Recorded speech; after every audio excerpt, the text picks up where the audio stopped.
ಇವತ್ತು ನಮ್ಮ ಕೇಂದ್ರದ ನಾಯಕರನ್ನು ಭೇಟಿ ಮಾಡೋಕ್ಕೆ ಅಪಾಯಿಂಟ್ಮೆಂಟ್ ಕೇಳಿದ್ರಿ 4 ದಿನದಿಂದ. ಕರ್ನಾಟಕದಲ್ಲಾಗಿರೋವಂಥ MLC ಎಲೆಕ್ಷನ್ ನಮ್ಮ ಕ್ಯಾಂಡಿಡೇಟು ಇಬ್ಬರು ಗೆದ್ದಿದ್ದಾರೆ. ಆದರೂ ಗೆದ್ದರೂ ಕೂಡ ನಮ್ಮಲ್ಲಿ ಕ್ರಾಸ್ ವೋಟಿಂಗ್ ಆಗಿರೋದ್ರ ಬಗ್ಗೆ ನಮ್ಮ ರಾಷ್ಟ್ರೀಯ ಅಧ್ಯಕ್ಷರು ನಮ್ಮ ರಾಜ್ಯ ಅಧ್ಯಕ್ಷರ ಜೊತೆ ಚರ್ಚೆ ಮಾಡಿದ್ದಾರೆ. ಸೊ ನಾವು ಅಪಾಯಿಂಟ್ಮೆಂಟ್ ಕೇಳಿದ್ರಿ, ಅದಕ್ಕೋಸ್ಕರ ಇವತ್ತು ಅಪಾಯಿಂಟ್ಮೆಂಟ್ ಕೊಟ್ಟಿದ್ದಾರೆ, ನಾವು ಬಂದಿದ್ದೀರಿ. ಆಮೇಲೆ ನಮ್ಮ ರಾಜ್ಯ ಅಧ್ಯಕ್ಷರು ನನಗೆ ಕಳೆದ 3-4 ದಿನದ ಹಿಂದೆ ಫೋನ್ ಮಾಡಿದರು.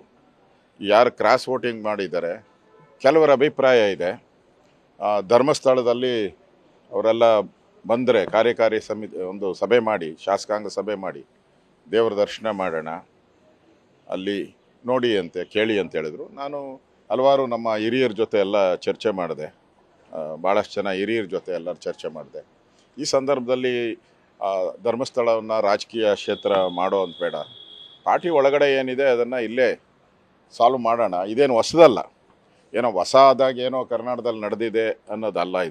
ಇದು 16 ಬಾರಿ ಕರ್ನಾಟಕದಲ್ಲಿ ನಡೆದಿರೋವಂಥ ಘಟನೆಗಳಿದು.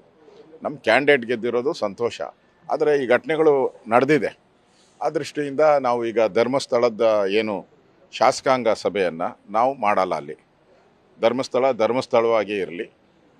ಉಳಿದಂತೆ ನಮ್ಮ ಸಮಸ್ಯೆ ಇದೇನಿದೆ ಅದನ್ನು ನಮ್ಮ ರಾಷ್ಟ್ರೀಯ ನಾಯಕರ ಗಮನಕ್ಕೂ ತರ್ತೀರಿ ಮತ್ತು ರಾಜ್ಯದಲ್ಲೂ ಮುಂಜಾಗ್ರತೆ ಕ್ರಮ. ಯಾಕೆಂದರೆ DK ಶಿವಕುಮಾರ್ ಅಂತಂದರೆ ಅವ್ರ ಜಾಯಮಾನನೇ ಅದೇ ರೀತಿ ಬಂದ್ಬಿಟ್ಟಿದೆ.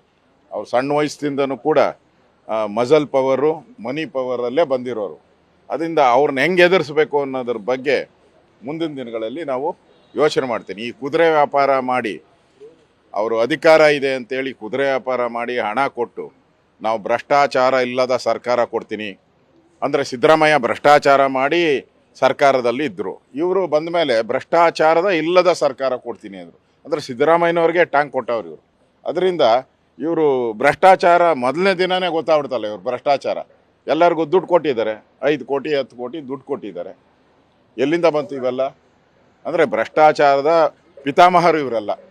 ಅದರಿಂದ ನಮ್ಮ ಈ ಧರ್ಮಸ್ಥಳದ ಏನು ಶಾಸಕಾಂಗ ಸಭೆ ಅದಿಲ್ಲ, ಅದನ್ನು ನಾವು ನಮ್ಮ ವೇದಿಕೆಯಲ್ಲೇ ಎಲ್ಲಿ ಚರ್ಚೆ ಮಾಡಬೇಕು ಅಲ್ಲಿ ಚರ್ಚೆ ಮಾಡ್ತೀರಿ. ಯಾರು ಪಾರ್ಟಿಗೆ ಮೋಸ ಮಾಡಿದ್ದಾರೆ, ದ್ರೋಹ ಬಗೆದಿದ್ದಾರೆ, ಅವರು ಎಲ್ಲೇ ಇದ್ದರೂ ಕೂಡ ಅವರಿಗೆ ಬುದ್ಧಿ ಕಲಿಸ್ತೀರಿ, ಬಿಡಲ್ಲ. ಇನ್ನೊಂದು ಸರಿ ಅವ್ರ ಜನ್ಮದಲ್ಲಿ ಈ ಥರ ಹಲ್ಕ ಕೆಲಸವನ್ನು ಮಾಡಬಾರ್ದು. ಇಲ್ಲ ನೋಡಿ, ಇದು ಸೀಕ್ರೆಟ್ ವೋಟಿಂಗು, ಇದಕ್ಕೆ ಸಮಯ ಬೇಕಾಗ್ತತೆ. ಜನರಲ್ ವೋಟಿಂಗ್ ಹೆಂಗೆ ನಡೀತೋ ಹಂಗೆ ನಡೆದಿದೆ. ಸೀಕ್ರೆಟ್ ವೋಟಿಂಗು ಯಾರನ್ನೋ ಮೇಲೆ ಯಾರೋ ಫ್ಲೋಟ್ ಮಾಡ್ತಾ ಇದ್ದಾರೆ, ಕೆಲವರ ಹೆಸರುಗಳನ್ನೆಲ್ಲ ದಿನನಿತ್ಯ ಮಾಧ್ಯಮದಲ್ಲಿ ಯಾರ್ಯಾರೋ ಮನ್ಸಿಗೆ ಬಂದ ಕಾಂಗ್ರೆಸ್ ಅವರೇ ಮಾಡ್ತಾ ಇದ್ದಾರೆ ಫ್ಲೋಟ್. ಅದು ಒಂದು ಷಡ್ಯಂತ್ರ. ಕಾಂಗ್ರೆಸ್ ಅವರೇ ಫ್ಲೋಟ್ ಮಾಡ್ತಾ ಇದ್ದಾರೆ. ಯಾರು ಮಾಡಿದಾರೋ ಅವ್ರ ಹೆಸರುಗಳು ಬರ್ತಾ ಇಲ್ಲ, ಮರೆದಿದ್ದವ್ರ ಹೆಸರುಗಳು ಎಲ್ಲ ಮಿಕ್ಸ್ ಮಾಡಿ ಹಿಂಗೆಲ್ಲ ಮಾಡ್ತಾ ಇದ್ದಾರೆ. ಅದರಿಂದ ನಾವು ಅದ್ರ ಬಗ್ಗೆ ಏನು ತಲೆ ಕೆಡ್ಸ್ಕೊಳಲ್ಲ. ನಮ್ಮೆಲ್ಲ ಶಾಸಕರಿಗೂ ನಾನು ಹೇಳ್ತೀನಿ, ಆ ಥರ ಯಾರು ತಲೆ ಕೆಡ್ಸ್ಕೊಳೋದು ಬೇಡ.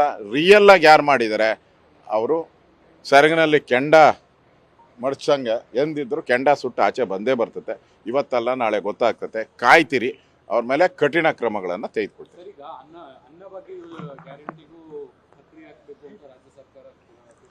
ಅನ್ನಭಾಗ್ಯ ಅಂತಲ್ಲ, ಎಲ್ಲ ಭಾಗ್ಯಕ್ಕೂ ಕತ್ರಿನೇ. ಈಗ ಕರೆಂಟ್ ಭಾಗ್ಯಕ್ಕೂ ಕತ್ರಿ ಹಾಕ್ತಾರೆ, ಅನ್ನಭಾಗ್ಯಕ್ಕೂ ಕತ್ರಿ, ಗೃಹಲಕ್ಷ್ಮಿ ಏನೇನಿದೆಯೋ. ಈಗ ನನಗನ್ಸೋ ಪ್ರಕಾರ ಸುಮಾರು 20 ಲಕ್ಷ ಜನನ ಐಡೆಂಟಿಫೈ ಮಾಡಿದ್ದಾರೆ.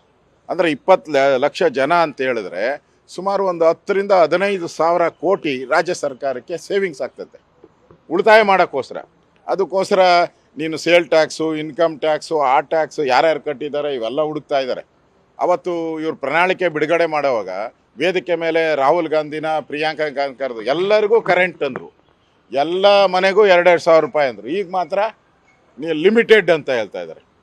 ಲಿಮಿಟೆಡ್ ಅಂದರೆ ಈ ಕಾಂಗ್ರೆಸ್ಸಿನ ಮೋಸ ಮಾಡೋ ಪ್ರವೃತ್ತಿ ಇದೆಯಲ್ಲ, ಗೆಲ್ಲೋವರೆಗೂ ಒಂದು, ಗೆದ್ದಾದ ಮೇಲೆ ನಾನು ಹಿಡ್ಕೋ ಅಂತ ಆ ಪರಿಸ್ಥಿತಿ ಇರೋದ್ರಿಂದ ಜನಕ್ಕೆ ನಾನು ಕರ್ನಾಟಕ ಜನಕ್ಕೆ ವಿನಂತಿ ಮಾಡ್ತೀನಿ, ಈ ಕಳ್ಳರು ಕಾಂಗ್ರೆಸ್ ಅವರು ನಂಬೇಡಿ ಇವ್ರನ್ನ. ಇನ್ನೂ ಭಾಳ ಜನ ಕಟ್ ಮಾಡೋರು ಇದ್ದಾರೆ ಎಲ್ಲ. ಈಗಾಗಲೇ ಕಸದಲ್ಲಿ 39 ಸಾವಿರ ಕೋಟಿ ಲೂಟಿ ಹೊಡಿತಾ ಇದ್ದಾರೆ ಕಸದಲ್ಲಿ. ಬಿಡದಿಯಲ್ಲಿ ನನಗೇನಿಲ್ಲ ಅಂದರೆ ಅಲ್ಲೊಂದು 10-15 ಸಾವಿರ ಕಿಕ್ ಬ್ಯಾಕ್ ತಗೊತಾರೆ. ಯಾಕಂದರೆ 3,500 ಸಾವಿರ ಎಕರೆ ಅಲ್ಲಿ ಸರ್ಕಾರಿ ಜಮೀನಿದೆ. 3,500 ಸಾವಿರ ಅಂದರೆ ಓಸಿಯಾಗಿ ಸಿಗ್ತೈತಿ, ಇವ್ರಿಗೆ ದುಡ್ಡಿಲ್ದಂಗೆ ಸಿಗ್ತೈತೆ. ಅದು ಯಾರಿಗೆ ಅಕೌಂಟ್ ಗೊತ್ತೈತೆ? ಹಂಗಾರೆ ರೂಲ್ಸ್ ಏನಿದೆ ಯಾವುದೇ ಲೇಔಟ್ ಮಾಡಿದ್ರು ಅದನ್ನು ಬಡವ್ರು ಕೊಡಬೇಕು ಅಂತ ಇರೋದು ಪ್ರೊಸೀಜರೇ. ಅಂದರೆ ನೋ ಲಾಸ್ ನೋ ಗೇನಲ್ಲಿ ಕೊಡಬೇಕು ಅಂತ. ಎಷ್ಟು ಖರ್ಚಾಗ್ತೈತೆ ಅಷ್ಟಕ್ಕೆ ಜನಗಳು ಕೊಡಬೇಕು ಅಂತ. ಇಲ್ಲೆಲ್ಲಿ ಕೊಡ್ತಾ ಇದ್ದಾರೆ? ಸ್ಕ್ವೇರ್ ಫೀಟ್ ಲೆಕ್ಕ ಫಿಕ್ಸ್ ಮಾಡ್ತಾರೆ ಇವರು. 5,000 6,000 ರೂಪಾಯಿ ಫಿಕ್ಸ್ ಮಾಡ್ತಾರೆ. ಅಲ್ಲಿ 3,500 ಎಕರೆ ದುಡ್ಡು ಬರ್ತೈತಲ್ಲ, ಯಾರ ಜಾಬ್ಗೆ ಹೋಗ್ತೈತೆ?